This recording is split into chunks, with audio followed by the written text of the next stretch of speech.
ಹೊಸ ದಿನ, ಹೊಸ ಕನಸು, ಹೊಸ ಹೆಜ್ಜೆಯೊಂದಿಗೆ ಸಾಗುತ್ತಿರುನಿ ಈ ವರುಷ. ನಿಮ್ಮೆಲ್ಲರಿಗೂ ಹೊಸ ವರ್ಷದ ಶುಭಾಶಯಗಳನ್ನ ತಿಳಿಸ್ತಾ ಇದಾಗಿರದೆ ನಮ್ಮ ಹೊಸ ವರ್ಷದ ಮಿನಿ ಬ್ಲಾಗ್.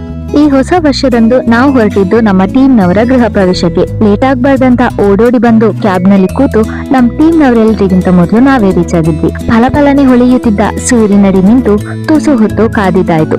ಅಲ್ಲಿ ತುಂಬಾನೇ ವಿಶೇಷವಾದ ಸತ್ಯನಾರಾಯಣ ಪೂಜೆ ಇತ್ತು ಹಾಗೂ ಅದರ ಮೂಲಕ ನಮ್ಮ ಹೊಸ ವರ್ಷವನ್ನ ಪ್ರಾರಂಭಿಸಿದ್ದು ಪುಣ್ಯವೆಂದೇ ಭಾಸವಾಯಿತು. ಪೂಜೆ ಮುಗಿಸಿ ಊಟ ಮಾಡಿ ಎಲ್ರನ್ನ ಮಾತಾಡ್ಸಿದಾಯ್ತು. ಐಸ್ ಕ್ರೀಮ್ ತಿಂತಿದ್ದ ಪಾಪುದು ಫೋಟೋ ಶೂಟ್ ಕೂಡ ನೋಡಿ ಆಯ್ತು. ಟೀಮ್ನವರ ಪರವಾಗಿ ತಂದಿದ್ದ ಗಿಫ್ಟ್ ಅನ್ನ ಅವರ ಕೈಯಿಂದಾನೇ ಓಪನ್ ಮಾಡಿಸಿದಾಯ್ತು. ಈ ಹೊಸ ವರ್ಷದ ಸಂಭ್ರಮದಲ್ಲಿ ನಾವು ಕಂಡಂತ ಒಳ್ಳೆಯ ಕನಸೆಲ್ಲವೂ ನನಸಾಗಲಿ ಎಂಬ ಆಶಯದೊಂದಿಗೆ ಐಸ್ ಕ್ರೀಮ್ ತಿಂತ ವಾಪಸ್ಸಾಗಿದ್ದಾಯ್ತು. ಹೈವೇಲಿ ಹಾಯಾಗಿ ಸಾಗ್ತಿದ್ದ ರೋಡ್ಗೆ ಟಾಟಾ ಬಾಯ್ ಬಾಯ್ ಹೇಳ್ತಾ ಒಂದು ಒಳ್ಳೆಯ ಅನುಭವದ ಜೊತೆ ಈ ದಿನವನ್ನ ಅನುಭವಿಸಿದ್ದಾಯ್ತು.